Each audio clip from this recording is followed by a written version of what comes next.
Assalamualaikum warahmatullahi wabarakatuh. Perkenalkan, nama saya Mira Maisuri Rasti dengan NPM 2022-020-131 dari jurusan Teknik Informatika kelas TI 3D. Saya berasal dari kampus Universitas Handayan Makassar. Baik, di sini saya akan menjelaskan sedikit tentang tugas saya, yaitu mata kuliah pemrograman terstruktur. Apa sih itu pemrograman terstruktur? Pemrograman terstruktur merupakan suatu tindakan membuat program-program yang berisi instruksi-instruksi dalam bahasa komputer yang disusun secara sistematis dan juga secara logis agar mudah dipahami dan juga mudah dimengerti. Pemrograman ini mendukung sebagai kumpulan prosedur yang dapat memanggil dan dipanggil dari manapun dalam program dan menggunakan parameter yang berbeda-beda untuk setiap pemanggilan. Bahasa pemrograman ini adalah pemrograman yang mendukung abstraksi data, pengkodean, dan kontrol program terstruktur. Sedangkan prosedur merupakan atau ialah bagian dari program untuk melakukan operasi-operasi yang sudah ditentukan. Oke, adapun juga manfaat dan tujuan pada pemrograman terstruktur. Nah, manfaat dari pemrograman terstruktur yakni yang pertama, dapat menghindari konflik dalam tim. Yang kedua, manfaatnya yaitu kemajuan pengerjaan sistem dapat dikaji. Yang ketiga, dapat menangani program yang benar dan kompleks. Yang keempat, membagi kerja tim berdasarkan modul program yang sudah dirancang. Dan juga adapun tujuan pada pemrograman terstruktur. 1. Program mudah dibaca dan ditelusuri. 2. Pemeliharaan dan meningkatkan produktivitas pada program. Dan yang terakhir, meningkatkan kehandalan dan suatu program. Pun juga alasan dan ciri-ciri pada pemrograman terstruktur. Ciri-cirinya pada pemrograman terstruktur, yang pertama adalah pemrograman handal. Yang kedua adalah pemrograman menjadi sederhana atau tidak rumit. Yang ketiga, ciri-cirinya adalah mudah dibaca dan ditelusuri. Dan yang terakhir, program mudah ditelusuri kesalahannya. Adapun juga alasan pada pemrograman terstruktur ialah krisis metode pengembangan, kemampuan tenaga programmer tertinggal, dan sulitnya modifikasi program jika ada kesalahan atau perubahan. Dan alasan terakhir yaitu sulitnya modifikasi kode program karena tidak terstruktur dengan baik. Pemrograman terstruktur bercirikan yaitu yang pertama mengandung teknik pemecahan yang tepat dan benar. Yang kedua, memiliki algoritma pemecahan masalah yang sederhana, standar, dan juga efektif. Yang ketiga, memiliki struktur logika yang benar dan mudah dipahami.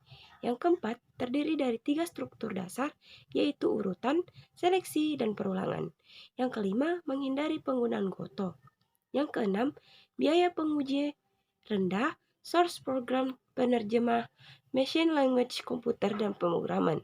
Yang ketujuh, memiliki dokumentasi yang baik dan biaya perawatan dan dokumentasi yang dibutuhkan rendah. Langkah-langkah untuk membuat program yang baik dan juga terstruktur yaitu langkah pertama, kita harus mendefinisikan masalah. Yang kedua, menentukan solusi dan memilih algoritma. Langkah yang selanjutnya adalah menulis dan menguji program. Langkah yang keenam, menulis dokumentasi dan juga merawat program.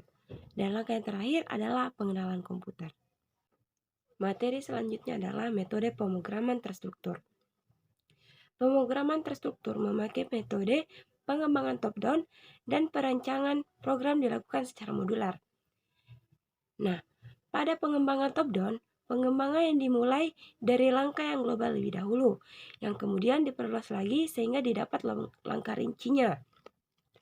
Selanjutnya, modular, di mana perancangan program dilakukan dalam bentuk modul-modul.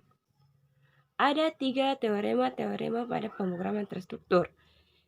Yang pertama adalah sequence, di mana tiap instruksi dikerjakan secara berurutan sesuai dengan urutan penulisnya.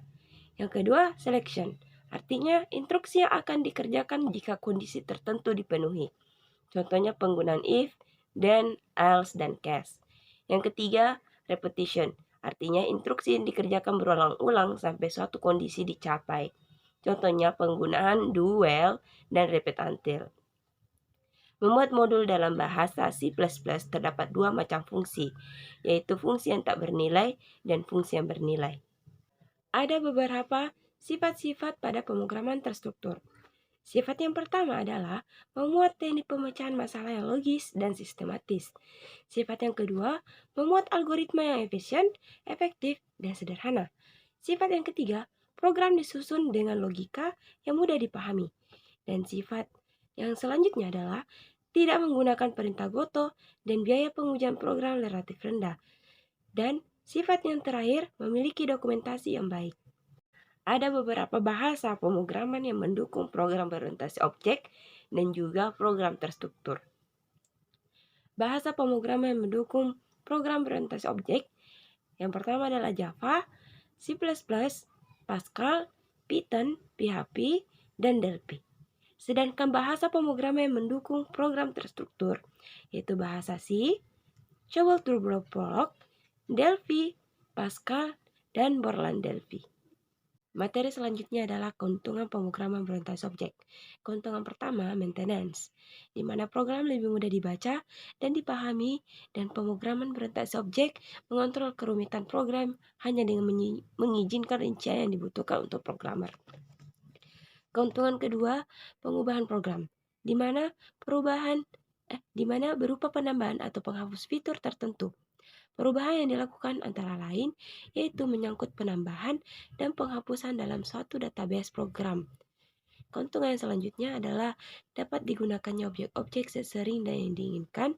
Kita dapat menyimpan objek-objek yang dirancang dengan baik ke dalam sebuah toolkit rutin yang bermanfaat yang dapat disisipkan ke dalam kode yang baru dengan sedikit perubahan atau tanpa perubahan pada kode tersebut.